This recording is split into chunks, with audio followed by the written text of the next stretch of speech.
Buenos días. ¿Hasta dónde llegarías para ser parte de algo? Una pregunta, ¿hasta dónde llegarías para ser parte de algo?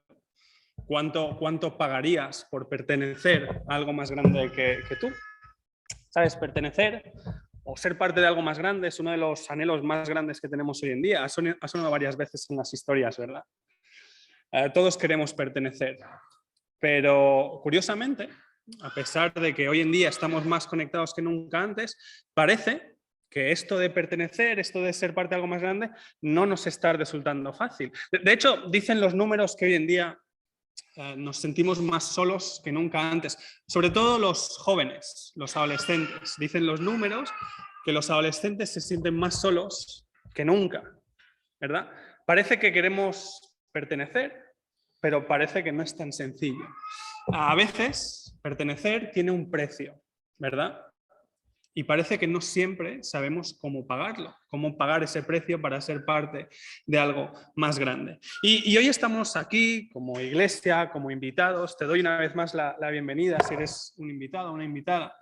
Y sería normal que algunos hagan la pregunta, y si no te la hago yo, oye, ¿qué hay que hacer para ser parte de una iglesia?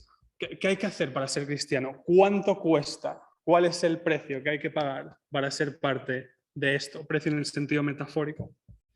Y tengo la sensación de que si yo le preguntara a mis amigos o si preguntáramos en la calle, oye, ¿qué hay que hacer para ser cristiano o no? ¿Cuál es el coste? La mayoría dirían como que, oye, tienes que ser muy religioso, ¿verdad? Tienes que hacer cosas, como que tienes que llegar a un listón. Es curioso a veces la distancia que hay entre lo que pensamos que Jesús dijo y lo que Jesús dijo, ¿verdad? Pero en realidad entiendo cómo ocurre eso. En realidad es más fácil decir, hay que cumplir esto y yo lo cumplo y entonces puedo sentirme orgulloso y sentirme mejor que los demás. A lo largo de la historia a muchas personas les gusta sentirse mejor que los demás. Entonces han contado que para ser cristiano tienes que cumplir el listón y qué casualidad que el listón está donde estaban ellos, ¿verdad? A veces nos gusta que nos den una lista, pero Jesús contaba historias y como han dicho vamos a hablar de una de las historias más conocidas que nos contó Jesús. A veces complicamos mucho el mensaje, pero Jesús lo contaba de forma muy sencilla. Y vamos a ver esta historia que se encuentra en el Evangelio de Lucas, es decir, la biografía que escribió Lucas y que se encuentra en el capítulo 15, una historia de un padre y dos hijos. Y yo sé que muchos habréis oído esta historia 1000 veces, no te preocupes, vamos a intentar ver alguna cosa que a veces nos pasamos por alto. Lo primero que muchas veces nos saltamos de esta historia, a la que llamamos el hijo pródigo, ¿verdad? Es quién la estaba escuchando. ¿A quién le estaba hablando Jesús? ¿Quién estaba escuchando esta historia? Cambia por completo el significado. Escucha, Jesús realmente contó esta historia y se la contó a personas reales. Dice el texto, no hace falta que lo busques, dice el texto en Lucas 15, al principio dice que Jesús está rodeado de recaudadores de impuestos y de pecadores. En esa época, en ese momento de la historia, estas personas eran las desechadas, eran las que se supone que no tenían que estar ahí, eran las personas con las que Jesús no tenía que estar. Se supone que Jesús no tenía que estar con estas personas, pero el texto nos cuenta que estaba ahí. Estas eran las personas que menos habrían sido relacionadas con Dios y están aquí con Jesús. Y dice el texto que entonces a lo lejos vienen los fariseos. Estos eran los religiosos, estos eran los influencers de la época, estos eran los que se supone que tenían que estar cerca de Dios, pero están ahí, ¿verdad? Y dice el texto que ven a Jesús con los recaudadores de impuestos y demás y se quedan murmurando. Para ellos es un problema que Jesús esté con estos. Es una situación muy curiosa, ¿no? Jesús está aquí y con él están los vulnerables, los necesitados, los que no llegan al listón. Y ahí, a lo lejos, están los que se suponía que tenían que estar aquí. Los que llevan toda la vida esperando este momento, pero su orgullo hace que se queden ahí. Nosotros no sabemos esta historia, ¿verdad? Seguro que la has oído 1000 veces. Y normalmente pensamos que esta historia es una fábula sentimentalista y poco más. Pero Jesús estaba hablando a personas reales que hubieran sabido que les estaba hablando a ellos. Esta historia es un escándalo. y ellos lo habrían visto enseguida. Mira, Jesús cuenta esta historia, como os decía, ¿no? Esta historia de un hombre que tenía 2 hijos. Jesús nos cuenta que un día el hijo menor le pide la herencia al padre, ¿verdad? Cuando el padre todavía está ahí, en ese momento se habría entendido como una falta de respeto increíble. Básicamente lo que el hijo le está diciendo es, oye, yo quiero lo que tú me puedes dar, pero no quiero tener nada que ver contigo. No me importa la relación, solo me importa lo que puedo sacar de ti. A ver, recuerda una vez más una sociedad jerárquica, patriarcal, el insulto es enorme. Los que sois padres en la sala, no sé cómo os sentiríais si os piden la herencia hoy. Algunos os reiríais, algunos sacaríais la zapatilla. No, algunos diríais, ¿qué herencia, chaval? Pero en este caso, el padre se traga el orgullo, ir de parte la herencia, y el hijo menor se va, ¿no? Voy a tomar de ti lo que me das, pero voy a vivir como si no existieras. Y dice la historia que el hijo malgastó el dinero demasiado rápido. En realidad, porque en realidad el lenguaje original, el griego del Nuevo Testamento, en realidad no indica necesariamente que el hijo malgastara el dinero en cosas malas, pero sí que lo malgastó, que lo usó de forma muy extravagante, muy rápida. La palabra original tiene que ver con dispersar, como aquel que echa muchas semillas y espera que alguna dé fruto, o como aquel que invierte en muchos sitios y espera que algo funcione, ¿verdad? Parece que el hijo gastó el dinero, esperando algo que parece que no llegó. Lo digo porque a veces escuchamos esta historia como si fuera una simple historia de los orcos y los elfos, o los malos y los buenos, los del Barça y el Madrid son los malos. No es tan sencillo, no es tan sencillo. Creo que este chico está en una situación en la que muchos hemos estado. Yo sé que he estado en esta situación, ¿verdad? De buscar algo de forma desesperada y parece que no hay retorno. Que hago pero que nada me está dando lo que busco. Seguimos buscando satisfacción más y más en tantos lugares, pero parece que los lugares donde la buscamos no nos están dando de vuelta lo que buscamos, ¿verdad? Yo lo he sentido muchas veces. Persigues algo de forma desesperada, el nuevo iPhone, un trabajo nuevo, un coche, una boda, una relación física, 3.000 seguidores en Instagram. Y parece que cuando llegas ahí dices, pues esto es todo. Por eso las palabras de Jesús son tan relevantes, ¿verdad? Él a menudo nos habla de la satisfacción, de esa sed profunda.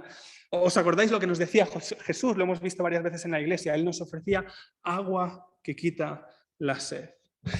Vuelvo a la historia. Me encuentro a este chaval que está buscando algo desesperadamente y parece que no lo encuentra.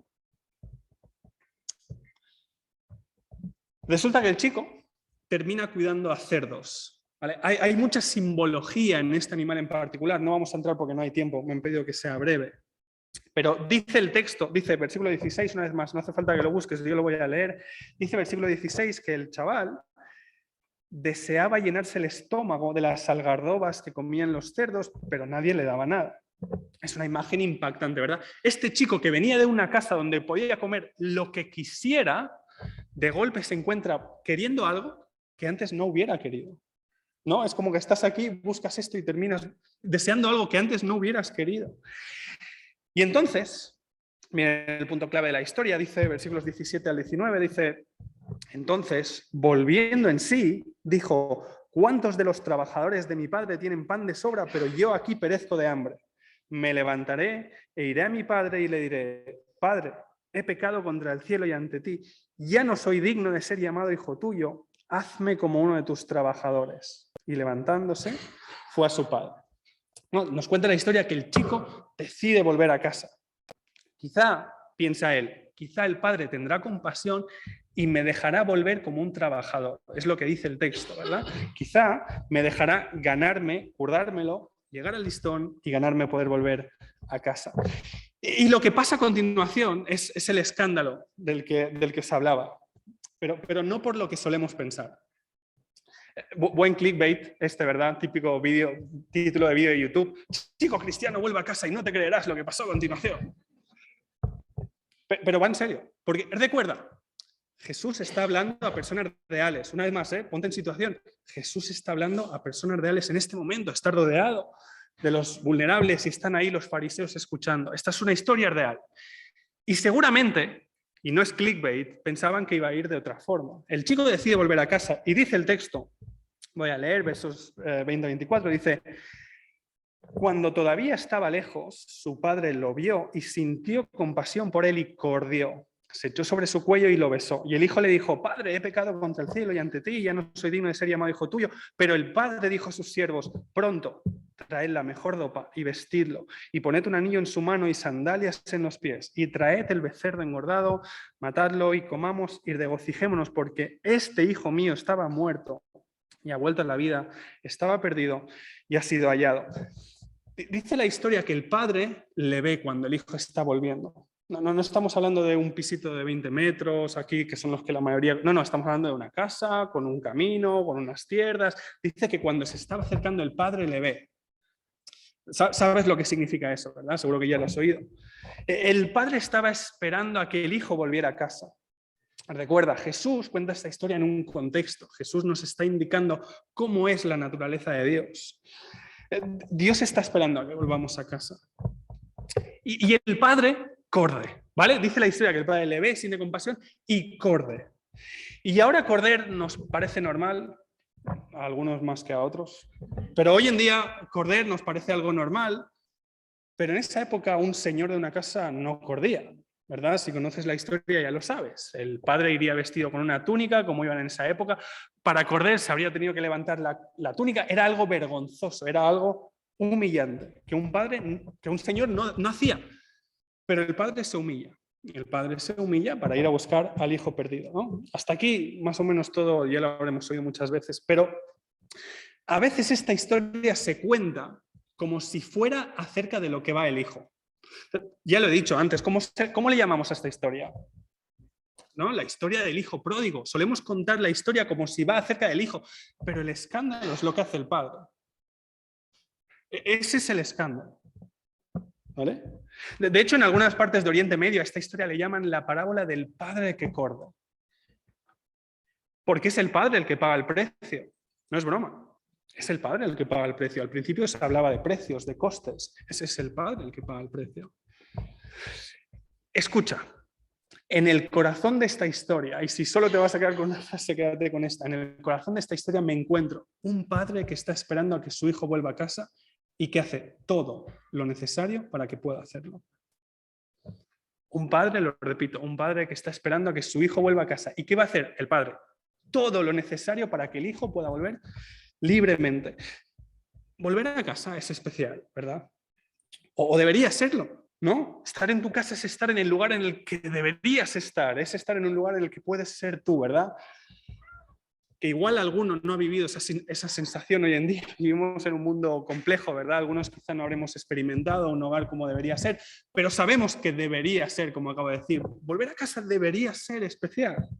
¿Sabes? Esa sensación de hace tiempo que no estoy en casa. Creo que algunos nos hemos tirado la vida echando de menos un hogar para el que sabemos que fuimos hechos, aunque nunca hayamos estado ahí. Y no estoy hablando de edificios. Es como si hubieras sido hecho para una realidad que no conoces, pero que echas de menos. Vuelve. El hijo ve al padre correr y probablemente no sabía qué hacer. O sea, igual tengo que darme la vuelta y salir corriendo, ¿no? Ves al padre ahí corriendo hacia ti. No sabes si quedarse, si salir corriendo, pero el hijo se queda y el padre le abraza. ¿Te has fijado? El hijo tenía un plan. Dice, voy a decirle a mi padre que me deje volver como un trabajador, pero no llega a decirlo en el texto. Y si quieres luego míralo en tu casa. El hijo no llega a decir eso de, déjame volver como un siervo. No, el padre le interrumpe, le abraza, no le deja de decir la tontería esa. El padre sabía, perdón, el hijo sabía que había fallado, que se había separado. Pero el padre no le deja decir eso de ser un siervo, ¿no? Le abraza, es un amor inesperado. ¿Para quién es el cristianismo? No, hemos empezado con esta idea de qué es lo que hay que hacer. Algunos dirían, hay que ser muy bueno, o hay que tenerle miedo a la vida, o hay que seguir muchas reglas. Pero cuando Jesús contesta esta pregunta, en directo y con públicos, nos habla de volver a casa. La oferta de Jesús es un regalo. Hay un precio, pero ya ha sido pagado. Mira, cuando el padre ve al hijo, corre hacia él. Y podríamos pensar que esto es puro sentimentalismo, ¿no? Que es el momento bonito de la historia. Te aseguro que hay más cuando escarbas. ¿Sabes? En esa época vivían con un sistema judicial de leyes muy estricto. ¿Vale? Podrás estar de acuerdo o no. Sospecho que la mayoría no lo estaremos. Pero esto es así. Esto es historia, no es mi opinión. Vivían con un sistema claro.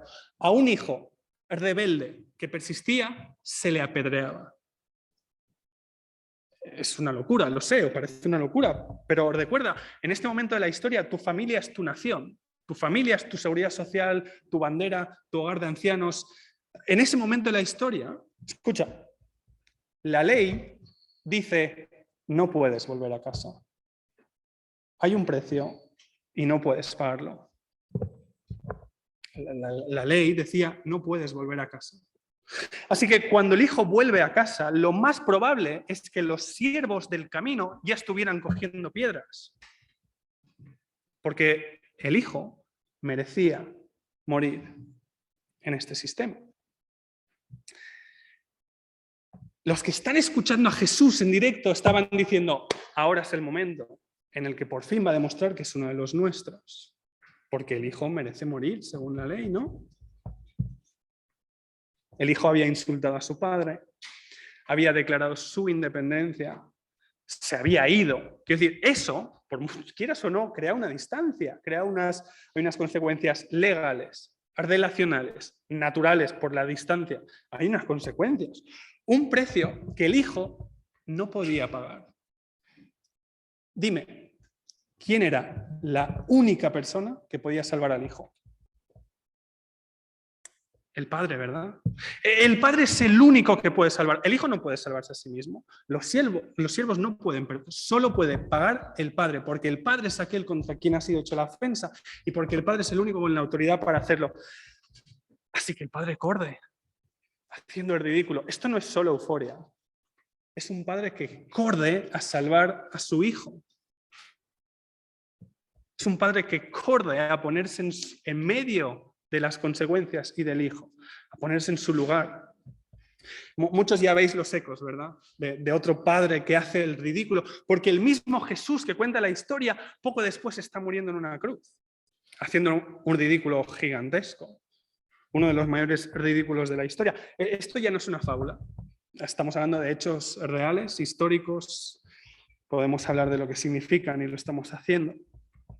Porque de alguna forma nosotros somos como el hijo en la historia, ¿verdad? Y Dios es como el padre. Porque si la historia cristiana es verdad, y yo estoy convencido de que lo es, y podemos hablar en otro momento de por qué, si la historia cristiana es verdad, nosotros nos hemos ido, hemos pillado la herencia y nos hemos ido, ¿verdad? Como el hijo. Hemos hecho como si no estuviera. Y cuando estamos lejos del padre podemos intentar sobrevivir, pero dime, ¿hasta cuándo? ¿Cuánto tiempo puedes estar así? Y sobre todo, ¿y si hay algo más? ¿Y si nos estamos conformando con las algarrobas como el hijo? Mira, Dios, como el padre en la historia, tiene dos opciones. Igual que el padre en la historia, porque nosotros no podemos llegar al listo, no podemos ganarnos, poder volver. Así que Dios, como el padre, tiene dos opciones. O bien no vas a estar conmigo, o bien yo pago el precio. El padre en la historia es lo que hace. El padre absorbe las consecuencias que tenían que ser para el hijo. Así que Dios corre, como el padre, ¿verdad? En Jesús Dios viene a rescatarnos, a ponernos en medio de las consecuencias y de nosotros para que podamos volver a casa, confiados, sin que nadie nos señale con el dedo, sin que nadie nos diga nada. Porque nosotros a menudo, como el hijo de la historia, pensamos, si Dios me dejara volver, sería solo como un trabajador, como un siervo, como un esclavo. Me tengo que ganar, ¿verdad? Pero igual que el Padre, Dios nos acepta como hijos, como hijas. Esta es una parte fundamental del mensaje cristiano. Dios ya ha hecho todo lo necesario para que tú puedas volver a casa. Dios nos ofrece perdón, la posibilidad de volver, pero no solo eso. Escucha, el padre corre, sí, pero luego hace una fiesta, ¿vale? Ya estamos llegando al final de la historia, no te preocupes. El padre hace un fiestón, un banquete, la mejor comida que podía haber, una súper celebración. ¿Te has fijado? Cuando el hijo vuelve a casa, el padre enseguida dice, traedle la mejor ropa, ponerle un anillo en su mano, sandalias en los pies, el becerro engordado. El padre restaura la autoridad, el esplendor del hijo. Un banquete sin igual. Escucha, el becerro engordado era la mejor carne de la cultura hebrea. Era carne para decenas y decenas de personas. Es un despilfarro. Es más de lo necesario. ¿Sabes por qué? Para que nadie nunca pudiera decir, este hijo no merece estar aquí. No, no. Hemos hecho la mayor fiesta que te podías imaginar. Ningún siervo iba a poder señalar al hijo. No, no. El padre ha dejado claro, públicamente, claramente, este hijo es perdonado, es bienvenido, es restaurado. Y el hijo, quizá algún día, imagínate el hijo, ¿vale? Esto se imagina. El día siguiente el hijo, ¿me habrá perdonado mi padre? Pero no hay lugar a dudas. Tu padre ha hecho un despilfarro público para que quede claro, eres bienvenido, eres bienvenida en casa. Dios nos invita a volver a casa y a una fiesta de bienvenida. No solo te ofrece perdón, te ofrece vida. Y mira, qué curioso. Ahora el hijo menor está aquí, está en casa, con el padre, comiendo con el padre, con su autoridad restaurada, ¿verdad? Está aquí. El que estaba afuera ahora está dentro de casa. Como los cobradores de impuestos y los pecadores que estaban escuchando la historia en directo, estaban ahí sentados justo al lado de Jesús, aunque no tenían, en teoría, estaban ahí, ¿verdad? El hijo menor está aquí. Y los que conocéis la historia, no vamos a alargar esto, ¿vale? Pero los que conocéis la historia sabéis que hay un personaje más, ¿verdad? Está el hermano mayor, el que se supone que nunca se había ido. El hermano mayor se supone que nunca se había ido, ¿verdad? Pero, qué curioso, está fuera.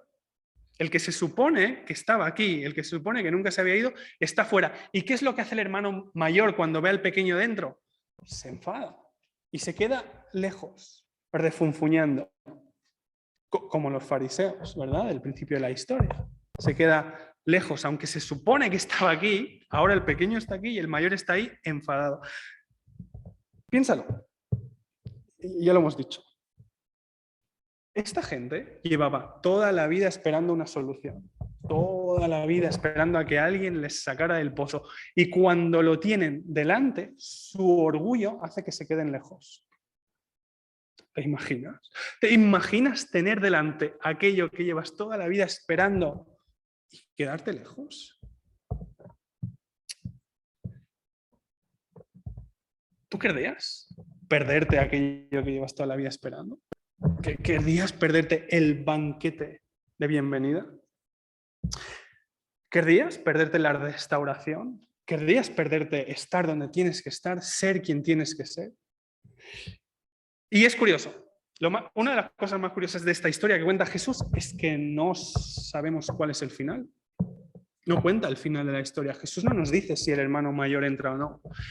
Creo que no nos cuenta el final porque en este momento nos encontramos, o sea, el hermano mayor se encuentra en una situación en la que estamos todos. Cada uno está lejos y decidiendo si quiere volver a casa. Recuerda, el padre ya ha hecho todo lo que tenía que hacer. Esta historia es una historia que Jesús realmente contó y creo que refleja la realidad de verdad. Creo que realmente fuiste creado por un Dios que se hace conocer como Padre. Creo que realmente Dios quiere que le conozcas, quiere conocerte.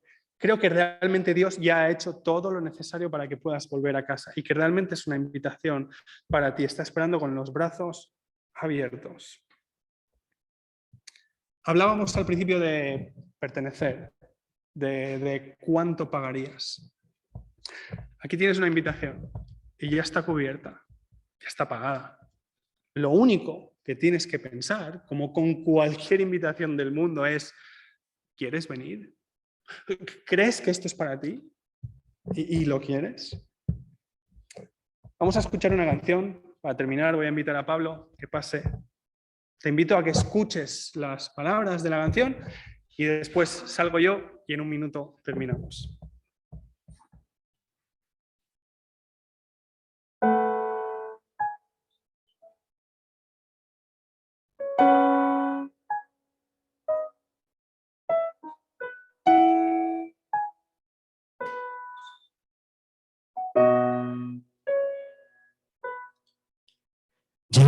tiempo pensando en lo que hice mal, fallos del pasado que me impiden andar, un dolor tan dentro, busco consuelo, ¿dónde está? Si alguien ahí arriba puede oír este clamor que baja aquí y me diga, ¿qué voy a hacer yo? Empezar de cero, limpiarme por dentro, sentirme perdonar y seguir construyendo, volar como las aves a favor del bien, estoy sin miedo.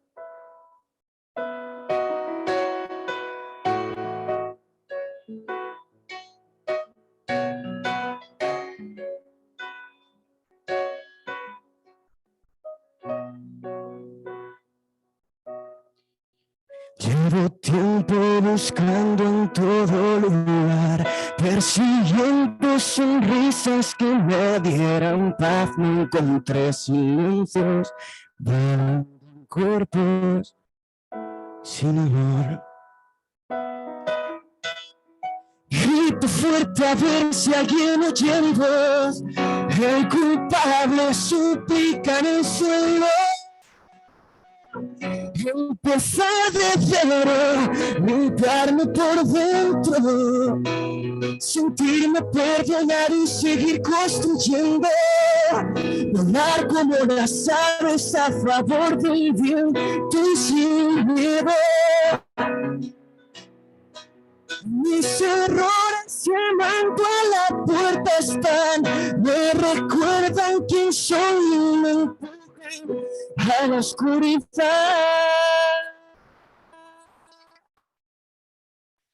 Y una luz invade este lugar. Empezar de cero, limpiarme por dentro, sentirme perdonado y seguir construyendo, volar como las aves a favor del bien, estoy sin miedo. Volar como las aves a favor del viento y sin miedo.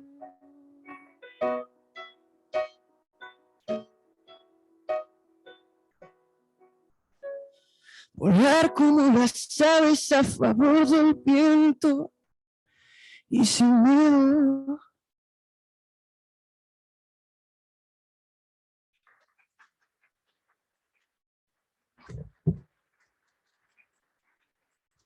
Muchas gracias, Pablo. Hay un momento en la historia, ya lo he leído, hay un momento en la historia que dice que el hijo volvió en sí.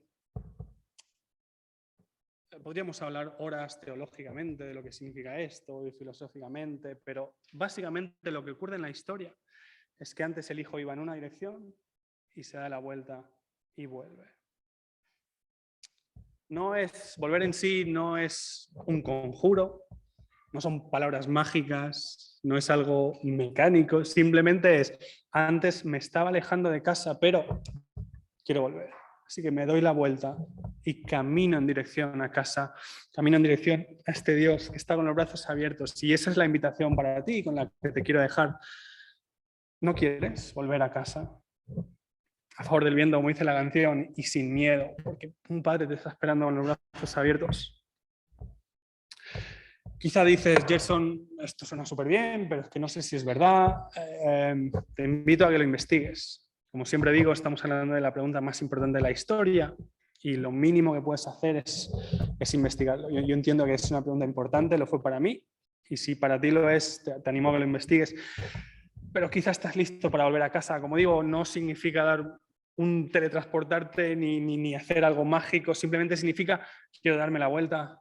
Llevo mucho tiempo caminando lejos de Dios, quiero caminar hacia Dios. No sé cuánto va a tardar, no sé cuánto vueltas, pero quiero ir en dirección a casa. Quizá conociste a Dios hace tiempo y nunca has tenido la oportunidad le dejaste y no has vuelto. Quizá llevas toda la vida en la iglesia, como algunos de los que han compartido, yo también, ¿no? Has crecido en la iglesia, pero nunca has realmente decidido volver a casa. Quizás es la primera vez que pisas una iglesia. ¿Sabes? La invitación es para todos nosotros. Porque, sabes, como hoy estás aquí, siento informarte que eres como esas personas que escucharon la historia en directo, ¿verdad? Y que tenían que decidir, ¿qué hago? ¿Me voy a quedar lejos de este Jesús o voy a entrar en su círculo? Es un círculo abierto. No dejes que tu orgullo te frene de perderte algo que necesitas. Si no sabes si es verdad, investígalo. Pero si crees que esto es verdad, ¿qué te frena? ¿Quién no querría volver a casa? ¿Quién no querría empezar de cero? Voy a terminar orando, hablando con Dios, y me gustaría invitarte a que si quieres, tú también puedes hacerlo ahora en tu corazón. Puedes hacerlo aunque lo hayas hecho 1000 veces o aunque no lo hayas hecho nunca. Si quieres, ahora puedes hablar con Dios. Y si quieres, puedes decirle, quiero volver a casa y empezar ese giro y esa vuelta. Gracias, Dios, porque eres como ese padre con los brazos abiertos, esperando a que volvamos a casa. Gracias, Señor, porque aunque lleve toda la vida dándote la espalda, tú nunca has dejado de mirarme, de estar esperando a que vuelva a casa. Quiero volver a casa. Te agradezco que tú eres el que me protege, el que corre a salvarme, el que hace que pueda volver. Quiero volver a casa. Quiero estar contigo. Lo hago confiando en lo que ha hecho, en lo que has hecho, en lo que ha hecho Jesús en su nombre. Amén. Muchas gracias por